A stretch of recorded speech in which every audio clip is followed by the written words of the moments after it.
সপ্তাহ জুড়ে পানিবন্দী লাখ লাখ মানুষ। লক্ষ্মীপুরে বন্যার অবনতি, ফেনীতে উন্নতি হলেও কমেনি দুর্ভোগ। দুর্গম এলাকায় ত্রাণের জন্য হাহাকার, টিএসসি থেকে যাচ্ছে সহায়তা। জামাত শিবিরের রাজনীতি নিষিদ্ধের প্রজ্ঞাপন বাতিল করে গেজেট প্রকাশ। ছাত্র জনতার আন্দোলন সন্ত্রাসী আখ্যা দিয়েছিল আওয়ামী লীগ সরকার, বললেন উপদেষ্টা। সেপ্টেম্বর থেকেই কমছে জ্বালানি তেলের দাম। জীবনযাত্রার ব্যয় স্বাভাবিক করতে সিদ্ধান্ত অন্তর্বর্তী সরকারের। পেট্রোল অকটেন লিটারে কমতে পারে 8 থেকে 10 টাকা। এস আলমের 4 ব্যাংকে আমানত রাখা 927 কোটি টাকা নিয়ে অনিশ্চয়তায় চট্টগ্রাম বন্দর কর্তৃপক্ষ। পে অর্ডার শিপিং এজেন্ট না নেয়ায় আমদানি রফতানিতে জটিলতা। এবং এবার কফি মেশিন থেকে স্বর্ণ উদ্ধার। সিলেট বিমানবন্দরে শারজাহ ফেরত যাত্রীর কাছ থেকে 17 কোটি টাকা মূল্যের জব্দ, 16 কেজি। অভিযুক্ত আটক।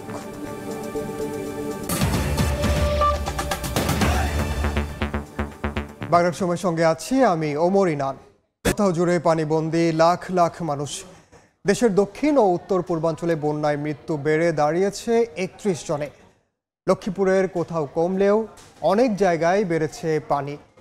আর ত্রাণের জন্য হাহাকার বাড়ছে বন্যার্ত মানুষের। তবে দুর্গতদের অভিযোগ, সড়কের পাশের এলাকায় ত্রাণ বিতরণ হলেও পৌঁছাচ্ছে না দুর্গম এলাকায়। বিস্তারিত জানিয়েছেন সহকর্মী আতাউর কাউসার। এই মুহূর্তে আছি লক্ষ্মীপুর সদর উপজেলার জকসিন এলাকায়। এখানেও অন্যান্য জায়গার মতন প্রচুর পানি উঠেছে, আশপাশের ঘরবাড়ি ডুবে গিয়েছে এবং মাছের ঘের থেকে মাছ পালিয়েছে। গরু ছাগলের খামারেও পানি উঠে গিয়েছে, সেখান থেকে গরু ছাগলগুলোকে শুকনা জায়গায় নিরাপদে সরিয়ে নিয়েছেন তাদের মালিকরা। কিন্তু হাঁস মুরগির যে খামারগুলো রয়েছে, সে বিশেষ করে মুরগির খামারের প্রচুর মুরগি মারা পড়েছে। প্রচুর মানুষ পানিবন্দী অবস্থায় আছে, তারা ত্রাণ পাচ্ছেন না।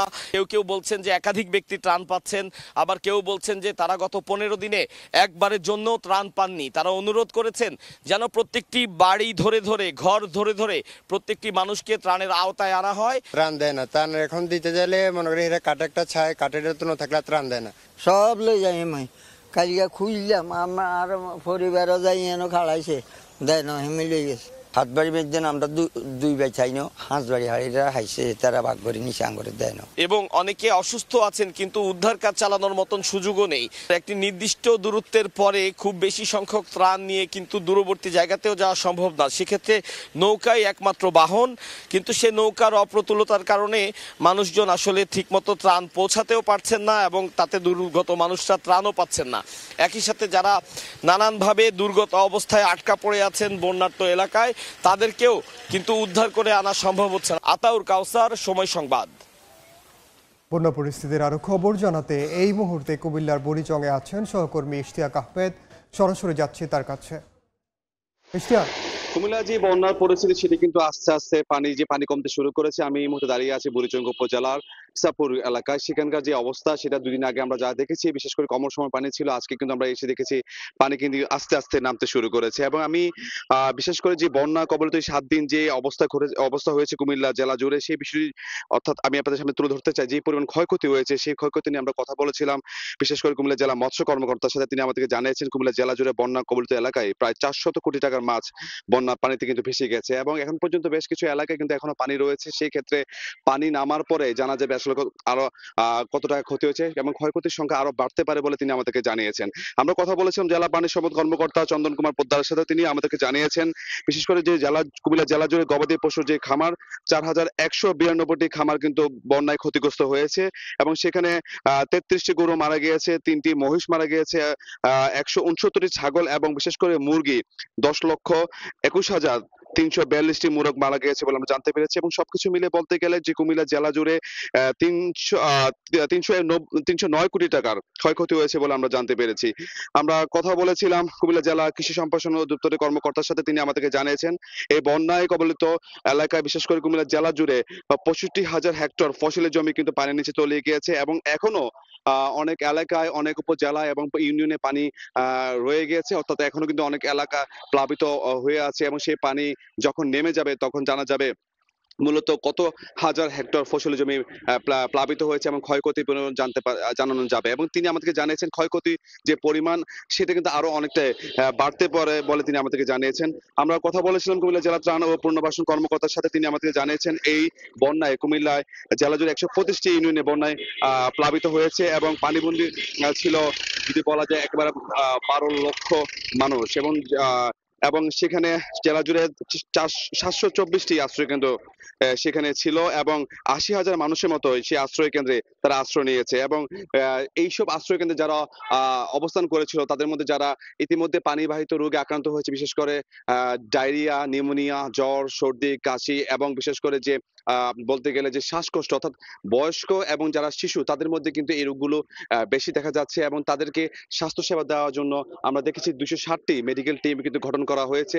এবং তারা বলছে বিশেষ করে যারা আশ্রয় কেন্দ্রে ইতিমধ্যে রয়েছে 260টি টিম কিন্তু ইতিমধ্যে বিভিন্ন জায়গায় তারা কিন্তু স্বাস্থ্যসেবা দিচ্ছে। তার পাশাপাশি বলতে গেলে যারা এখনো দুর্গম এলাকায় রয়েছে সেখানে যোগাযোগ ব্যবস্থা না থাকার কারণে, অর্থাৎ পর্যাপ্ত পরিমাণ নৌকা না থাকার কারণে মেডিকেল টিমগুলো সেখানে যেতে পারছে না। তবে পানি যেহেতু কমছে আস্তে আস্তে সেখানেও তারা যাবে বলে আমরা জানতে পেরেছি। তো সবকিছু মিলে বলতে গেলে যে বন্যার যে প্রকোপ সেটা কিন্তু কুমিল্লায় ভয়াবহ ছিল এবং প্রচুর পরিমাণে ক্ষয়ক্ষতি হয়েছে বলে আমরা জানতে পেরেছি। তো এই ছিল আমার কাছে সর্বশেষ কুমিল্লা বন্যা পরিস্থিতি নিয়ে। সরাসরি যুক্ত ছিলাম কুমিল্লার বুড়িচংয়ে। এদিকে ফেনীতে বন্যা পরিস্থিতির কিছুটা উন্নতি হলেও কমেনি দুর্ভোগ। এখনও পানিবন্দী প্রায় 5 লাখ মানুষ। ভেসে গেছে মাছের ঘের, মাঠের ফসল। কোথাও কোথাও পানি নেমে যাওয়ায় ফুটে উঠছে ক্ষতচিহ্ন। আতিয়ার সজলের রিপোর্ট। বন্যা পরিস্থিতির কিছুটা উন্নতি হয়েছে, কারণ আগে জেলা সদরের সাথে উপজেলাগুলোর সাথে যে যোগাযোগ ব্যবস্থা ছিল, সমস্ত আঞ্চলিক সড়কগুলো ছিল কোমর পানি অথবা মাথা পানির উপরে পানি। সেখানে পানি কমে গিয়ে সকল উপজেলার সাথে সড়ক পথে যোগাযোগ সম্ভব হচ্ছে। তবে সবগুলো উপজেলার প্রায় সবগুলো বাড়িতেই এখনও পানি রয়েছে। অনেক আঞ্চলিক সড়ক বা পাড়া মহল্লার সড়কগুলোতে এখনও পানি উঠে রয়েছে, যার কারণে যোগাযোগ ব্যবস্থা পুরোপুরি স্বাভাবিক নয়। বিদ্যুৎ ব্যবস্থাও পুরোপুরি স্বাভাবিক হয়নি। মোবাইল নেটওয়ার্কের বেশিরভাগ জায়গায় এখনও পাচ্ছেন না ভুক্তভোগীরা। অন্যদিকে যেসব অঞ্চলে পানি কিছু কমতে শুরু করেছে সেখানে বন্যার পানি টানার সাথে সাথে ফুটে উঠছে বন্যার ক্ষতচিহ্ন। ঘরে থাকার মতো কোনো অবস্থা নাই, গরু ছাগল সবকিছুই গেছে গা, হাঁস মরক, মানুষ কোন রকমে না খাই বাঁচি রয়েছি। রানমু খামু দে পিনমু দে কিছুই নেই, সবগুলা নিয়ে গেছে। আস্তে আস্তে সবাই যার যার বাড়িতে ফিরে যাচ্ছে। সদরের দু একটা ইউনিয়নে কিছু কিছু জলাবদ্ধতা আছে, বাট ম্যাক্সিমামে নেমে গেছে। অন্যদিকে ত্রাণ ব্যবস্থাপনায় কিছুটা শৃঙ্খলা এলেও পুরোপুরিভাবে তা শৃঙ্খলিত না হওয়ার কারণেই কেউ কেউ ত্রাণ একবার পাচ্ছে বা একাধিকবার পাচ্ছে, আবার অনেকে মোটেও পাচ্ছেন না। আর পানি টানার সাথে সাথেই দেখা দিয়েছে চর্মজনিত রোগ এবং পানিবাহিত রোগ। এই সমস্যার সমাধানে এখন বেশি করে দরকার ওষুধপত্র এবং ডাক্তার নার্সদের মতো মেডিকেল টিম। তবে বন্যা দুর্গতদের স্বস্তি দিতে কাজ করে যাচ্ছে বাংলাদেশ সেনাবাহিনী, নৌবাহিনী, জেলা প্রশাসন, পুলিশ প্রশাসন সহ বিভিন্ন স্বেচ্ছাসেবী সংগঠনগুলো। এই উপহার সামগ্রী যথাযথ চেষ্টা করছি ঘরে ঘরে পৌঁছে দেওয়ার জন্য। জেলা প্রশাসন বলছে পানি কিছুটা কমলেও এখনও কমপক্ষে 5 লাখ লোক জেলার পানিবন্ধ অবস্থা রয়েছে। আতিয়া সজল, সময় সংবাদ, ফেনী। কুমিল্লায় বন্যার পানি কিছুটা কমলেও পানিবন্দী মানুষের মাঝে দেখা দিয়েছে পানিবাহিত রোগ। প্রতিদিন অনেকে চিকিৎসার জন্য ভিড় করছেন স্বাস্থ্য কমপ্লেক্সগুলোতে। চিকিৎসা সেবার পাশাপাশি ওষুধ সহায়তা দিচ্ছে আশ্রয় কেন্দ্রের মেডিকেল টিম। চারদিকে থই থই জল, পুরো জনপদ পানির নিচে। বন্যার দখলের মধ্যে নতুন করে আতঙ্ক ছড়াচ্ছে পানিবাহিত রোগ। বন্যা কবলিত কুমিল্লায় বেড়ে গেছে ডায়রিয়া, নিউমোনিয়া, চর্ম ও শ্বাসকষ্ট রোগ। প্রতিনিয়তই আক্রান্ত হচ্ছেন বাসিন্দারা। আশ্রয় কেন্দ্রে বাড়ছে রোগীদের ভিড়। এর মধ্যে শিশু ও বয়স্কদের সংখ্যাই বেশি। এরই মধ্যে 260টি মেডিকেল টিম গঠন করেছে জেলা স্বাস্থ্য বিভাগ। এখন পর্যন্ত 5000-এর বেশি রোগী সেবা নিয়েছেন। হাঁটতে কষ্ট হইতেছে, চলতে কষ্ট হইতেছে, রাত্রে যখন ঘুমাই শুধু চুলকায়। খাজলি, গুড়া, কাশ, মানে ছোট আর বড় সবার এই জিনিসটা একটু দেখা দিতেছে। পানির কারণে চুলকানি, খাদ্য এড়াইলেছে চুলকাই এরকম। তারপরে বাচ্চারা পাতলা পায়খানা, তারপরে বাচ্চারা সর্দি, কাশি, জ্বর এরকম হইতে আছে। বন্যার কারণে কিছু রোগ কিন্তু তাদের মধ্যে একটা দেখা দিয়েছে। আমরা আমাদের আশ্রয়প্রাপ্ত কিন্তু যেটা দেখছি তাদের অনেকে খুব চুলকানি হচ্ছে, হাত পায়ের মধ্যে ঘা হয়ে যাচ্ছে। তারপর কারো কারো হালকা পরিসরে ডায়রিয়া হচ্ছে। আমরা এখানে কিছু তারা সেবা দিচ্ছে, আবার অনেককে আমরা এখান থেকে বিভিন্ন মেডিকেল সেন্টারগুলোতে আমরা পরামর্শ দিয়ে পাঠিয়ে দিচ্ছি। গত এক সপ্তাহে জেলার 17টি উপজেলার 14টি বন্যায় প্লাবিত, পানিবন্দী 12 লাখ মানুষ। ইশতিয়াক আহমেদ, সময় সংবাদ, কুমিল্লা। এদিকে পার্বত্য জেলার রাঙামাটির বন্যা পরিস্থিতির কিছুটা উন্নতি হলেও এখনও বাড়িঘরে পানি থাকায় দুর্ভোগে মানুষ। আর খাগড়াছড়িতে বানের পানি নেমে যাওয়ায় ফুটে উঠছে ক্ষতচিহ্ন। বানের পানিতে ডুবে আছে ঘরবাড়ি, ঘর আর বাহির একাকার হয়ে জলমগ্ন পরিবেশ। রাঙ্গামাটিতে বন্যার পানি নামতে শুরু করলেও এখনো পানিবন্দী 6 উপজেলার কয়েক হাজার মানুষ। রান্নাঘর ডুবে থাকায় এখনো বাইরের খাবারের উপর নির্ভর করতে হচ্ছে বানভাসীদের। রয়েছে তীব্র খাবার পানির সংকট। আশ্রয় কেন্দ্রে থাকা লোকজনের বাড়ি ফিরে যাওয়ার মতো পরিস্থিতি এখনো তৈরি হয়নি। ঘরের পানি এখনো কমে নাই, এমনি ওই মানে সাধারণ করে একটু কমছে। বাথরুম বন্ধ হয়ে রয়েছে, রান্না বাড়া বন্ধ হয়ে রয়েছে, পাকঘর টুকতে রয়েছে। এখন বাসার পানি যদি কমে যেত আমাদের সুবিধা হবে। এক রাতে একদিনে ভালো পানি কমছে, যদি কমে তাহলে আমাদের দুর্ভোগ কমবে। এদিকে মঙ্গলবার রাত থেকে কাপ্তাই কর্ণফুলী পানি বিদ্যুৎ কেন্দ্রের 16টি জলকপাট 18 ইঞ্চি খুলে দেয়া হয়। এতে প্রতি সেকেন্ডে 32 কিউসেক পানি কর্ণফুলী নদীতে নিষ্কাশন হচ্ছে। বন্যার পানি নেমে যাওয়ায় পার্বত্য জেলা খাগড়াছড়িতে ফুটে উঠছে ক্ষতচিহ্ন। জেলার 107 কিলোমিটার রাস্তা, 14টি কালভার্ট ও 3টি সেতুর ব্যাপক ক্ষতি হয়েছে। এছাড়াও কৃষিখাতে 2124 হেক্টর ফসলি জমি নষ্ট হয়েছে। বান্দরবানে কেএনএফের সশস্ত্র সংগঠনের কারণে পর্যটন সংশ্লিষ্ট বিভিন্ন ক্ষেত্রে ক্ষতিগ্রস্ত ব্যক্তিদের মাঝে মানবিক সহায়তা দিয়েছেন বান্দরবান সেনা রিজিয়ন। যাদের গাড়ি, CNG, hotel, resort, tourist guide ও বোট চালক শ্রমিকদের মানবিক সহায়তার অংশ হিসেবে 448 জনের মাঝে 20 কেজি করে 9 মেট্রিক টন চাল বিতরণ করা হয়। সর্দার মোহাম্মদ আরিফ, সময় সংবাদ। আগামী 24 ঘন্টায় ভারী বৃষ্টিপাতের সম্ভাবনা নেই, তাই দেশের দক্ষিণ ও উত্তর পূর্বাঞ্চলে বন্যা পরিস্থিতির উন্নতির পূর্বাভাস দিয়েছেন দুর্যোগ ব্যবস্থাপনা ও ত্রাণ মন্ত্রণালয়ের অতিরিক্ত সচিব KM আলী রেজা। বিকেলে সচিবালয়ে ব্রিফিংয়ে তিনি আরও জানান, বন্যায় ক্ষতিগ্রস্ত হয়েছেন প্রায় 58 লাখ মানুষ। মৃতের সংখ্যা 31 জন। এর ভিতরে কুমিল্লা 12, ফেনী 2, চট্টগ্রাম 5, খাগড়াছড়ি 1, নোয়াখালী 6, ব্রাহ্মণবাড়িয়া 1, লক্ষ্মীপুর 1 এবং কক্সবাজার 3 জন। নিখোঁজ লোকের সংখ্যা 2 জন এবং 2 জনই মৌলভীবাজারের। ফারাক্কার ওপাশে পানির লেভেল অপরিবর্তিত রয়েছে এবং আমাদের পাশে যেটা পাংখা পয়েন্ট, সেখানেও কিন্তু পানির লেভেল অপরিবর্তিত রয়েছে। উত্তর পূর্বাঞ্চল এবং দক্ষিণ পূর্বাঞ্চল সে সমস্ত জায়গাতে ভারী বৃষ্টিপাতের কোনো পূর্বাভাস এ পর্যন্ত আমরা পাইনি। তার মানে হচ্ছে যে সার্বিকভাবে যদি আমরা চিন্তা করি যে বন্যা আক্রান্ত জেলাগুলিতে আগামী 24 ঘন্টায় বন্যা পরিস্থিতির উন্নতি হবে। সপ্তম দিনের মতো চলছে বৈষম্য বিরোধী ছাত্র আন্দোলনের গণত্রাণ সংগ্রহ কর্মসূচি। বন্যা দুর্গতদের জন্য সকাল থেকে ট্রাকে ট্রাকে আসছে শুকনো খাবার, স্যালাইন, বিশুদ্ধ পানি। কেউ কেউ আবার দিচ্ছেন নগদ অর্থ সহায়তাও। পরে সেগুলো পাঠিয়ে দেয়া হচ্ছে দুর্গত এলাকায়। এভাবেই কাঁধে কাঁধ মিলিয়ে বন্যার্তদের জন্য আসা ত্রাণ সংগ্রহ করছে বৈষম্য বিরোধী ছাত্র আন্দোলনের শিক্ষার্থীরা। বুধবার সকাল থেকেই টিএসসিতে আসতে শুরু করে গুড়, মুড়ি, চিনি, শিশু খাদ্য সহ বিভিন্ন খাদ্যপণ্য। জমা পড়ছে ফিটকিরি, ন্যাপকিন সহ প্রয়োজনীয় ব্যবহার সামগ্রী। ঢাকা বিশ্ববিদ্যালয়ের টিএসসি, ডাকসু ও খেলার মাঠে ত্রাণ সংগ্রহ করছেন শিক্ষার্থীরা। সামগ্রীর পাশাপাশি নগদ অর্থ দিয়েও বন্যা দুর্গতদের পাশে দাঁড়াচ্ছেন সাধারণ মানুষ। আমি আব্বুকে বলেছি যে আব্বু আমার ব্যাংকে না ভাতে আমার ভাইয়ারও কাপড় চোপড় না এবং আমারও কাপড় না। প্রয়োজন হলে আমরা সবসময় আপনাদের সাথে আছি, বিশেষ করে ছাত্রদের সাথে সবসময় আছি। এই যে একতা, এইটাই আগামী বাংলাদেশের জন্য অত্যন্ত কল্যাণ বয়ে আনবে। ব্যক্তি পর্যায়ের পাশাপাশি বিভিন্ন প্রতিষ্ঠান থেকেও আসছে ত্রাণ। স্কুল কলেজের শিক্ষার্থীরাও কেউ দিচ্ছে জমানো টাকা, কেউ বা আবার ঔষধ। বন্যা আসা মানুষরা অনেক কষ্ট করতেছে, ওদের পাশে আমরা দাঁড়াইছি। এটা আমাদের ভালো লাগতেছে। এখন আমরা ওদের পাশে না দাঁড়ালে কি হবে, আমরাও তো এই দেশের নাগরিক। শিক্ষার্থীদের পক্ষ থেকে পোশাকের পরিবর্তে খাবার পাঠানোর আহ্বান জানানো হচ্ছে।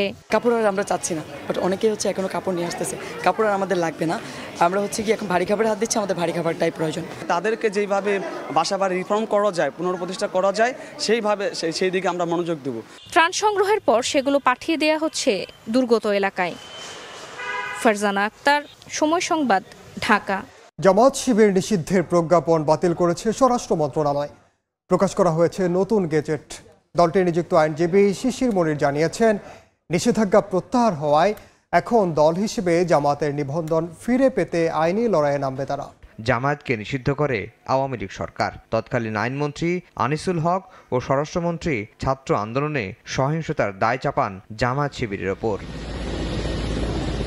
5 আগস্ট পদত্যাগ করে শেখ হাসিনা পালিয়ে যাওয়ার পর সেনাপ্রধান ও অন্তর্বর্তী সরকারের প্রধান উপদেষ্টার সঙ্গে বৈঠক হয় জামায়াত নেতাদের। নতুন করে আলোচনা শুরু হয় কত দ্রুত প্রত্যাহার হচ্ছে জামায়াতের নিষিদ্ধের প্রজ্ঞাপন। দলটিও আবেদন করে স্বরাষ্ট্র মন্ত্রণালয়ে।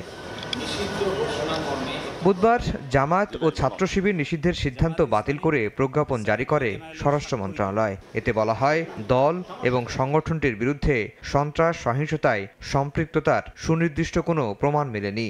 সরকার বিশ্বাস করে জামায়াত শিবির সন্ত্রাসী কর্মকাণ্ডের সঙ্গেও জড়িত নয়। সন্ত্রাসী কর্মকাণ্ডের সঙ্গে জড়িত এই ধরনের কোনো বিশ্বাসযোগ্য কোনো কিছুই কেউ খুঁজে পাননি।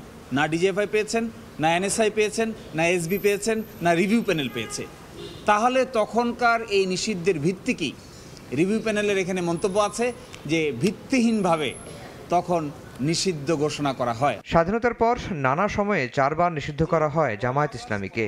রাজনৈতিক নানা প্রেক্ষাপটে প্রতিবারই প্রত্যাহার হয়েছে। দলটির আইনজীবী বলছেন, জামায়াতের উপর যত জুলুম হয়েছে ততই শক্তিশালী হয়েছে দল। জুলুম করাটা উচিত নয়। যাকেই জুলুম করবেন তার প্রতি মানুষের যে আবেগ, অনুভূতি এবং দুর্বলতা জালিমের প্রতি বেশি থাকে না। যিনি জুলুমের শিকার হন, মজলুমের প্রতি মানুষের আবেগ বেশি হয়। আমার বিবেচনায় জামাত ইসলামী এবং ছাত্র শিবিরের প্রতি যেহেতু মজলুম, তাদের প্রতি অনেকাংশেই সিম্পেথি বৃদ্ধি পেয়েছে। এদিকে জামায়াতের নিবন্ধন বাতিল করে আপিল বিভাগ যে রায় দিয়েছিল তার বিরুদ্ধে আগামী সপ্তাহেই রিভিউ করা হবে বলে জানিয়েছেন দলটির আইনজীবী। সকল রিপোর্ট পর্যালোচনা। আফজাল হোসেন, সময় সংবাদ, ঢাকা। এদিকে শিক্ষার্থীদের আন্দোলন নির্মমভাবে দমন এবং ছাত্র জনতার বিপ্লবকে সন্ত্রাসী আখ্যা দিতেই আওয়ামী লীগ সরকার জামাতে ইসলামীকে নিষিদ্ধ করেছিল বলে মন্তব্য করেছেন আইন উপদেষ্টা ডক্টর আসিফ নজরুল। বর্তমান সরকার এমন সিদ্ধান্তের অংশ হতে পারে না বলে জানান আইন উপদেষ্টা।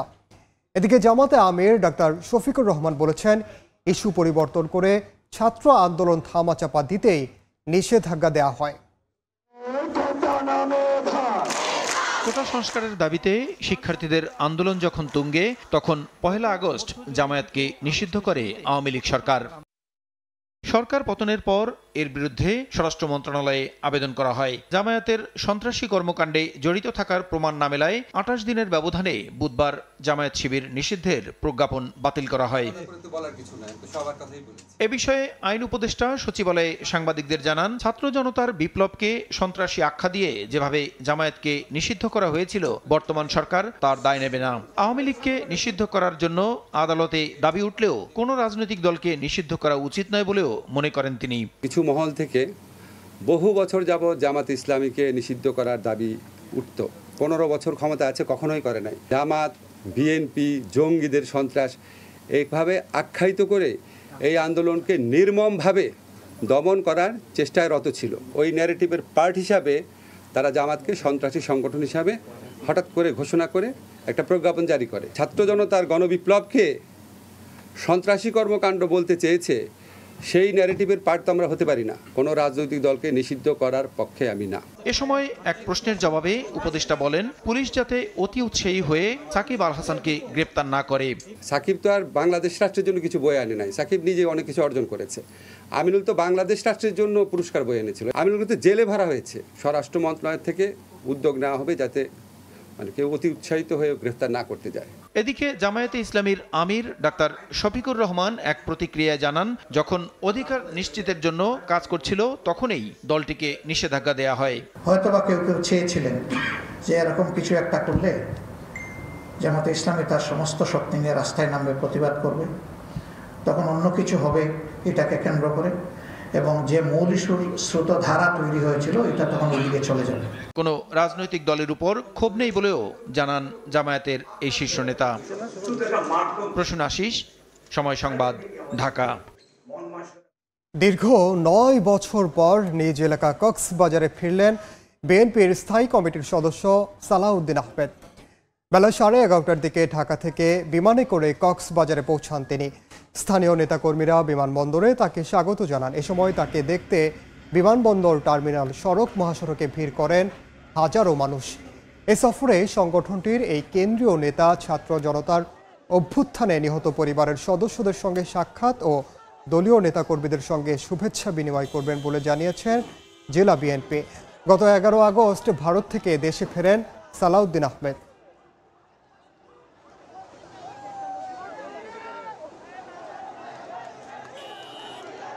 মূল্যস্ফীতি কমানোর লক্ষ্যে সেপ্টেম্বর থেকে জ্বালানি তেলের দাম কমানোর প্রাথমিক সিদ্ধান্ত নিয়েছে অন্তর্বর্তী সরকার। জ্বালানি বিভাগ ও বাংলাদেশ পেট্রোলিয়াম কর্পোরেশন সূত্রে জানা গেছে, কেরোসিনের চেয়ে কমতে পারে পেট্রোল আর অকটেনের দাম। সংশ্লিষ্ট সূত্রগুলো থেকে পাওয়া তথ্য অনুযায়ী অন্তত 8 থেকে 10 টাকা কমতে পারে পেট্রোল অকটেনের দাম।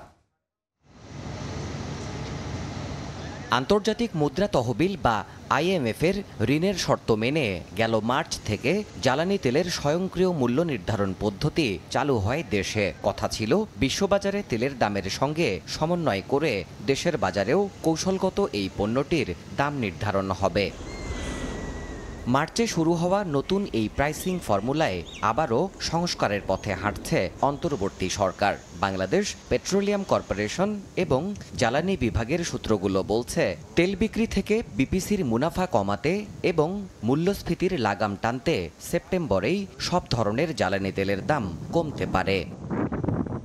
বিগত সরকার 2024-25 অর্থবছরে বিশ্ববাজার থেকে কেনা তেলের গড় মূল্য প্রাক্কলন করেছিল ব্যারেল প্রতি $122, যা এখন গড়ে ব্যারেল প্রতি দাঁড়িয়েছে $90 থেকে $93 মধ্যে। সেই হিসেবে দেশের বাজারেও এবার উল্লেখযোগ্য হারে কমতে যাচ্ছে জ্বালানি তেলের দাম। সংশ্লিষ্ট সূত্রগুলো বলছে, জুলাইয়ের নির্ধারিত দামেই দেশে বিক্রি হচ্ছে তেল। সেই হিসেব এবার নতুন সমীকরণে। মূল্য নির্ধারণ নিয়ে কাজ করা দায়িত্বশীল কর্মকর্তাদের দাবি, সেপ্টেম্বর থেকে পেট্রোল অকটেনের লিটার প্রতি দাম কমতে পারে অন্তত 8 থেকে 10 টাকা। এছাড়া দাম বিশ্ববাজারে কিছুটা বেশি থাকায় ডিজেল কেরোসিনের মূল্য লিটার প্রতি কমতে পারে 1 টাকা 50 পয়সা থেকে 1 টাকা 75 পয়সার আশপাশে। তবে ঠিক কবে জ্বালানি তেলের দাম কমানোর নির্বাহী আদেশ জারি করবে সরকার, তা এখনও নিশ্চিত করেনি কেউ। দেবাশিস রায়, সময় সংবাদ, ঢাকা। এদিকে তেল গ্যাসের দামে গ্রাহককে স্বস্তি দেয়াই অন্তর্বর্তীকালীন সরকারের লক্ষ্য বলে জানিয়েছেন বিদ্যুৎ, জ্বালানি ও খনিজ সম্পদ মন্ত্রণালয়ের উপদেষ্টা ফৌজুল কবির খান। বিকেলে পেট্রো বাংলায় কর্মকর্তাদের সঙ্গে মতবিনিময় শেষে সাংবাদিকদের প্রশ্নের জবাবে এ কথা বলেন তিনি। আমাদের এটা উদ্দেশ্যটা হচ্ছে গ্রাহক যাতে অতি মূল্য না দিতে হয় সেটা দেখা। আবার এটাও ভাববো যে এই বিআরসির প্রসেসে এটা কি দ্রুত করা যায়, নাকি এই যেটা বললাম যে এখন যে বর্তমান যে আছে সেটা করা, এটা আমরা বললাম যে এটা আমরা পরীক্ষা করব। তো এটা যদি মনে হয় যে না বিআরসি এরকমভাবে আরও দ্রুত করতে পারবে, যদি করতে পারে তাহলে সেটা আমরা চিন্তা করি। সহ সমস্যা জর্জরিত 5টি ব্যাংকে স্থায়ী আমানত হিসেবে রাখা 1200 কোটি টাকার ভবিষ্যৎ নিয়ে চরম অনিশ্চয়তায় পড়েছে চট্টগ্রাম বন্দর কর্তৃপক্ষ। এর মধ্যে এসালম গ্রুপের মালিকানাধীন 4টি ব্যাংকে আটকা পড়েছে 927 কোটি টাকা। সেই সঙ্গে এসালমের অধীনে থাকা 8টি ব্যাংকের পে অর্ডার শিপিং এজেন্টগুলো গ্রহণ না করায় দেশের আমদানি রফতানি বাণিজ্যে নতুন করে জটিলতা সৃষ্টি হয়েছে। শাখাউদ্দিপুর ক্যামেরায় কমলদের রিপোর্ট। এসালম গ্রুপের মালিকানায় থাকা 4টি ব্যাংকের 21টি শাখায় 927 কোটি টাকার স্থায়ী আমানত রেখে চরম বেকায়দায় পড়েছে চট্টগ্রাম বন্দর কর্তৃপক্ষ। দীর্ঘদিন ধরেই বন্দর কর্তৃপক্ষ এসব ব্যাংকে রাখা স্থায়ী আমানতের লভ্যাংশ বঞ্চিত হচ্ছিল। এই অবস্থায় স্থায়ী আমানতের টাকা ফেরত দিতে ব্যাংকগুলোর কর্মকর্তাদের সাথে বৈঠক করে বন্দরের পক্ষ থেকে চিঠি দেওয়া হয়েছে। গ্লোবাল ইসলামী ব্যাংক, ফার্স্ট সিকিউরিটি ইসলামী ব্যাংক, ইউনিয়ন ব্যাংক, সোশ্যাল ইসলামী ব্যাংক, এই কয়েকটা ব্যাংকের সাথে আমরা আজকে মিটিং করেছি এবং তাদেরকে আমাদের আমানতটা দ্রুত ফেরত দেওয়ার জন্য তাগাদা দিয়েছি। এদিকে এসালম গ্রুপের সমস্যা আক্রান্ত ব্যাংকগুলো নিয়ে দেশের আমদানি রপ্তানি বাণিজ্যে নতুন করে জটিলতা সৃষ্টি হয়েছে। বিশেষ করে শিপিং এজেন্টদের পাশাপাশি ফ্রেট ফরওয়ার্ডরা এই গ্রুপের 8টি ব্যাংকের প্রে অর্ডার গ্রহণ করছে না। ফলে আমদানি পণ্যের এলসি খোলা কিংবা পণ্য ছাড় করার ক্ষেত্রে সৃষ্টি হচ্ছে দীর্ঘসূত্রিতার। অনেক সিএনএফ এজেন্টের একটি ব্যাংকে অ্যাকাউন্ট আছে, তিনি ওইখান থেকে প্রে অর্ডার করে নিয়ে গেছেন, নিয়ে যাওয়ার পরে আবার ওইটা ওনারা ব্যাক করে দিচ্ছেন। ওনাদের এই কার্যক্রমটি আরও বিলম্ব করছে এই পণ্য খালাস এবং পরিবহনে। 5টা বা 6টা যে ব্যাংক আছে ওই ব্যাংকের পে অর্ডারগুলো ডিপোরা নিতে চাইছে না, যেহেতু এই পে অর্ডারগুলো নগদায়ন হচ্ছে না। তবে ব্যাংকগুলো আগামী ডিসেম্বরের মধ্যে স্থায়ী আমানতের টাকা ফেরত দেওয়ার মৌখিক অঙ্গীকার করলো। এর দ্রুত সমাধান চেয়েছে বন্দর কর্তৃপক্ষ। বিভিন্ন খাত থেকে রাজস্ব হিসেবে পাওয়া অন্তত 6,000 কোটি টাকা স্থায়ী আমানত হিসেবে বিভিন্ন ব্যাংকে জমা রেখেছে চট্টগ্রাম বন্দর কর্তৃপক্ষ। আর এর মধ্যেই 1200 কোটি টাকা আটকে আছে সমস্যাক্রান্ত 5টি ব্যাংকে। এসব টাকা মূলত বন্দর সেফটি মানি হিসেবেই ব্যবহার করছিল, কিন্তু জামানতের বিশাল অংশ ব্যাংকে আটকে থাকায় নানামুখী জটিলতার মুখে পড়তে হবে এমনটি সংখ্যা বন্দর কর্মকর্তাদের। চট্টগ্রাম বন্দর থেকে কমল দে, সময় সংবাদ। লাগেজে তল্লাশি চালিয়ে কফি মেশিন থেকে স্বর্ণ উদ্ধার। সিলেট ওসমানী আন্তর্জাতিক বিমানবন্দরে শারজাহ ফেরত যাত্রীর কাছ থেকে 105টি স্বর্ণের বার সহ প্রায় 16 কেজি স্বর্ণ জব্দ করা হয়েছে, যার বাজার মূল্য 16 কোটি 78 লাখ টাকা। এ ঘটনায় অভিযুক্ত যাত্রীকে আটক করা হয়েছে। একটি দুটি নয়, 105টি স্বর্ণের বার জব্দ করা হয়। পাশাপাশি আরও উদ্ধার করা হয় 4টি স্বর্ণের পেস্টের চাকা। বুধবার সকালে সিলেট ওসমানী আন্তর্জাতিক বিমানবন্দরে দুবাইয়ের শারজাহ এয়ারপোর্ট থেকে আসা বাংলাদেশ বিমানের ফ্লাইট BG 252-এর একজন যাত্রীর দুটি লাগেজে তল্লাশি চালানো হয়। জাতীয় গোয়েন্দা সংস্থা NSI ও শুল্ক গোয়েন্দা বিভাগের কর্মকর্তারা গোপন সংবাদের ভিত্তিতে তাকে আটক করে। এ সময় ওই যাত্রীর কাছ থেকে দুটি কফি মেশিন খুলে স্বর্ণের বারগুলো জব্দ করা হয়। উদ্ধারকৃত স্বর্ণের মোট ওজন 15 কেজি 994 গ্রাম, যার বাজার মূল্য 16 কোটি 78 লাখ টাকা। বন্দরের নিরাপত্তা ইউনিটের যে এক্সপার্ট স্ক্রিনার যারা আছেন তারা স্ক্রিন করে সেখানে স্বর্ণের উপস্থিতি নিশ্চিত করেন। শুল্ক কর্তৃপক্ষ যথাযথ মামলা রেডি করবেন এবং সেখানে তারা চূড়ান্ত পরীক্ষা নিরীক্ষার মাধ্যমে মামলাটা চূড়ান্ত করে হস্তান্তর করবেন। আটককৃত হোসাইন আহমদ সিলেটের গোয়াইনঘাট উপজেলার তোয়াক্কুল বাজার এলাকার নুরুল ইসলামের ছেলে। সময় সংবাদ, সিলেট। পথে রাজশাহী নগরীর 5টি ফ্লাইওভারের নির্মাণ কাজ। আওয়ামী লীগ সরকার পতনের পর থেকেই লাপাত্তা ঠিকাদারি প্রতিষ্ঠানগুলো। সংশ্লিষ্টরা বলছেন প্রকল্প এলাকায় চুরি আর লুটপাটের ঘটনায় তারা রয়েছে নিরাপত্তাহীনতায়। সড়কে অসমাপ্ত নির্মাণ, খানাখন্দ, বড় বড় গর্তের কারণে চলাচলে বিঘ্ন হওয়ায় চরম ভোগান্তিতে স্থানীয়রা। হাবিবুর রহমান পাপ্পুর ছবিতে মওদুদ রানার রিপোর্ট। একেবারেই শুনশান পড়ে আছে নির্মাণাধীন ফ্লাইওভার, বন্ধ কর্মযজ্ঞ। গত 5 আগস্ট আওয়ামী লীগ সরকারের পতনের পর লাপাত্তা ঠিকাদারি প্রতিষ্ঠান ডিএনকো লিমিটেড। এতে রাজশাহী নগরীর হরগ্রাম নতুন পাড়ায় ফ্লাইওভার নির্মাণ কাজ স্থবির। ভরা বর্ষায় চরম ভোগান্তিতে নগরবাসী। সাইডে যাওয়া আসায় যে বৃষ্টির জন্য কাদা পানি গাড়ি নিয়ে যাওয়া খুবই অসুবিধা হচ্ছে। আমরা যারা দোকানপাট যারা চালাচ্ছি তাদের সবার ব্যবসা বাণিজ্য নষ্ট হয়ে গেছে। রাজশাহী মহানগরীর সমন্বিত অবকাঠামো উন্নয়ন প্রকল্পের আওতায় প্রায় 500 কোটি টাকা ব্যয়ে রেলগেট, বিলশিমলা, বন্ধগেট, বহরমপুর এলাকায় ফ্লাইওভার নির্মাণ কাজের চিত্রও একই। মজিদছঞ্চ কনস্ট্রাকশন লিমিটেডের প্রকল্প এলাকায় নেই নির্মাণের হাকডাক। অনুপস্থিত শ্রমিক, সড়কে ইস্পাত, রডের মতো নির্মাণ সামগ্রী থাকলেও সরিয়ে নেওয়া হয়েছে নির্মাণ কাজের সঙ্গে যুক্ত ভারী মেশিনপত্র। সংশ্লিষ্টদের ভাষ্য, 5 আগস্টের পর থেকে নির্মাণ সামগ্রীর লুটপাট ও চুরি হওয়ায় আপাতত কাজ বন্ধ। রাত্রেও চুরি হচ্ছে, দিনেও চুরি হচ্ছে, মালামাল চুরি হচ্ছে, এখন ওদেরকে কিছু বলতে গেলে আমরা আমাদের উপরে তারা স্টেপ করে। রাত্রে অ্যাটাক দিচ্ছে, চোরেরা আবার হামলা দিচ্ছে, এখানে আগুন ধরাচ্ছে, ওখানে আগুন ধরাচ্ছে, এই ভয়তে আমরা কাজ অফ রাখছিলাম। স্থানীয়দের অভিযোগ, বিপুল অর্থ ব্যয়ের এই প্রকল্প ছিল একেবারেই অপ্রয়োজনীয়। মানুষের ভোগান্তি হয়েছে, এই যে আমাদের যাতায়াতের অসুবিধা আছে, কোনো গাড়ি ঢুকতে পারছে না, মোটরসাইকেল ঢুকতে পারছে না, মানুষের আসা যাওয়া কত অসুবিধা হচ্ছে। সিটি কর্পোরেশনের প্রশাসক জানান, প্রকল্পের প্রয়োজনীয়তা, দুর্নীতির বিষয়গুলো খতিয়ে দেখে নেওয়া হবে পরবর্তী ব্যবস্থা। আমরা যাচাই করে দেখব প্রকল্পগুলো যেগুলো সচল আছে, যদি জনস্বার্থে হয় সেগুলো আমরা সবই সচল রাখবো, কারণ টাকা আছে আমার, এইটুকু কাজ করার জন্য যা দরকার সেটা আমরা করব।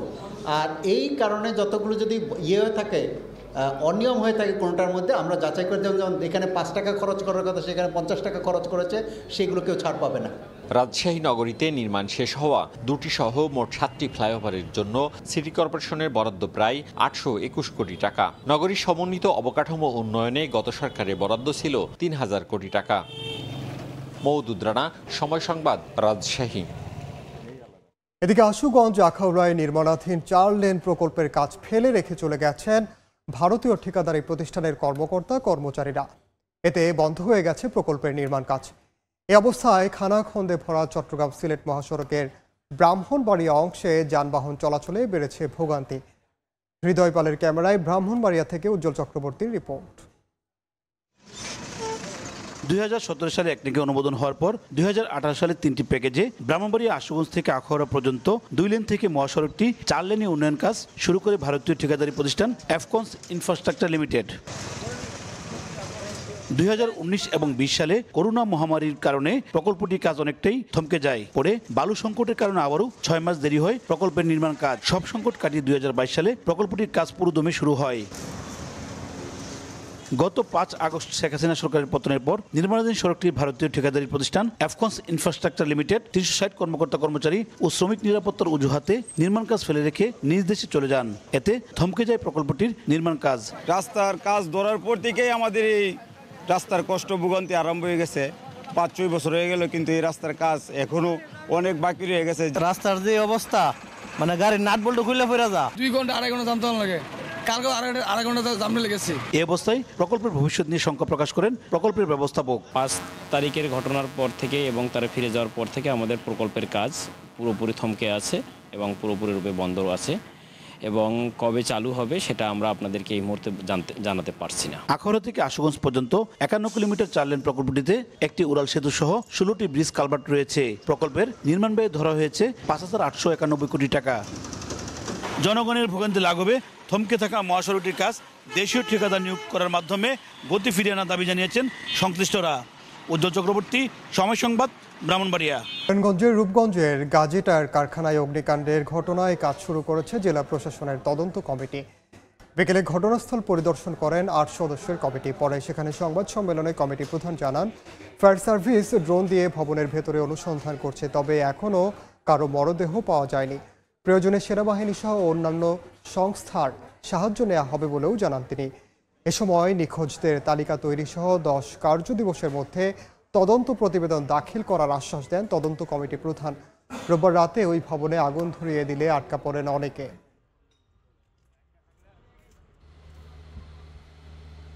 স্বজনদের খোঁজে আসতেছেন, আমরা নাম ঠিকানাগুলো লিপিবদ্ধ করে রাখতেছি। আমরা পরবর্তীতে যখন আমরা ভিতরে আমাদের কার্যক্রম চালাতে পারবো, তখন আমরা বুঝতে পারবো যে আদৌ কি ভিতরে এরকম আছে কিনা। আমাদের ফায়ার সার্ভিসের কাছ থেকে আমরা এটা আদায় করে নিব যে ওনারা আদৌ পারবেন কিনা। যদি ওনারা না পারেন, সেক্ষেত্রে আমরা দ্রুততার সহিত আমাদের ঊর্ধ্বতন কর্তৃপক্ষকে জানাবো যে যদি আমাদের ন্যাশনাল পর্যায়ে থেকে এক্সপার্ট নিয়ে আসা লাগে, তাও আনতে হবে। চাঁপাইনবাবগঞ্জে মিলছে না সার। বস্তা প্রতি অতিরিক্ত 150 থেকে 300 টাকা দিয়ে কিনতে হচ্ছে ইউরিয়া, ডিএপি, টিএসপি এবং এমওপি সার। ডিলারদের কারসাজির কারণে কৃষককে বাড়তি এ অর্থ গুনতে হচ্ছে। এতে উৎপাদন খরচ বাড়ায় চলতি আমন মৌসুমে লোকসানের শঙ্কা তাদের।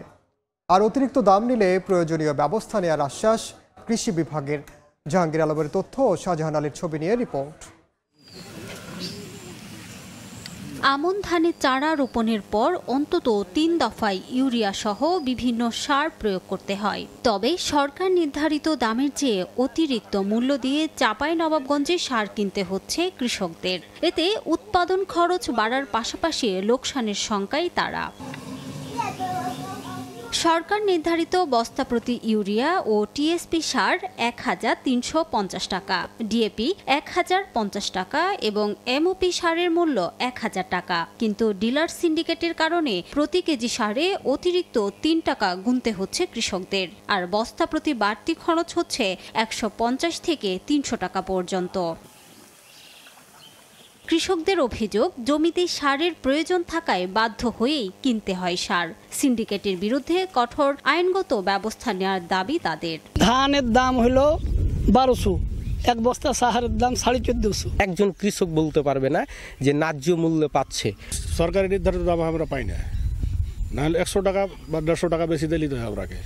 বাজার মনিটরিং বৃদ্ধি ও কৃষিতে সার ব্যবস্থাপনায় কৃষক প্রতিনিধিদের অংশগ্রহণ নিশ্চিত করার দাবি কৃষক নেতাদের। কৃষকদের প্রতিনিধিদেরকে সম্পৃক্ত করা, যারা আসলে তথ্যটা তুলে ধরতে পারবে এবং এই ধরনের ক্রাইসিসগুলো যেন না হয়, সরকার যেন ভর্তুকি দেওয়ার পরে যেন প্রশ্নবিদ্ধ না হন। অতিরিক্ত দাম নিলে ভ্রাম্যমাণ আদালত পরিচালনা করে প্রয়োজনীয় ব্যবস্থা নেওয়ার আশ্বাস কৃষি বিভাগের। যারা দীর্ঘ সময়ের জন্য সারটা নেয় বাকিতে, সেই জায়গায় কিন্তু কিছু তারা বেশি ধরে রাখে, এই অভিযোগটা করে তাদের। আমার কাছে জানা মতে এতটুকু, আমার জানা মতে যত জায়গায় যে কিছু কৃষক বলে যে সার দাম বেশি চাইতেছে, কিছু জায়গায় আছে অভিযোগ, এটা কিন্তু খুচরা বিক্রেতা পর্যায়ে। আপনি যেহেতু বলছেন, আমি এটা ডিসি মহোদয়ের কাছে উপস্থাপন করে মোবাইল কোর্টের জন্য আমি কিছু ব্যবস্থা করতে হবে। এটা চাঁপাইনবাবগঞ্জে চলতি মৌসুমে ৫৪,৩৭৫ হেক্টর জমিতে আমন ধানের আবাদ হয়েছে। সময় সংবাদ, চাঁপাইনবাবগঞ্জ। বাংলার সময়ের শীর্ষ সংবাদগুলো জানিয়ে দিচ্ছি আরেকবার। সপ্তাহ জুড়ে পানিবন্দী লাখ লাখ মানুষ।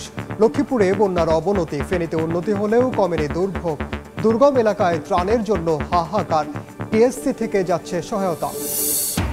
জামাত শিবিরের রাজনীতি নিষিদ্ধের প্রজ্ঞাপন বাতিল করে গেজেট প্রকাশ। ছাত্র জনতার আন্দোলন সন্ত্রাসী আখ্যা দিয়েছিল আওয়ামী লীগ সরকার, বললেন উপদেষ্টা। এবং এসালমের 4 ব্যাংকে আমানত রাখা 927 কোটি টাকা নিয়ে অনিশ্চয়তায় চট্টগ্রাম বন্দর কর্তৃপক্ষ। পে অর্ডার শিপিং এজেন্ট না নেয়ায় আমদানি রফতানিতে জটিলতা। এ ছিল বাংলার সময়ের সঙ্গে থাকুন সময়ের।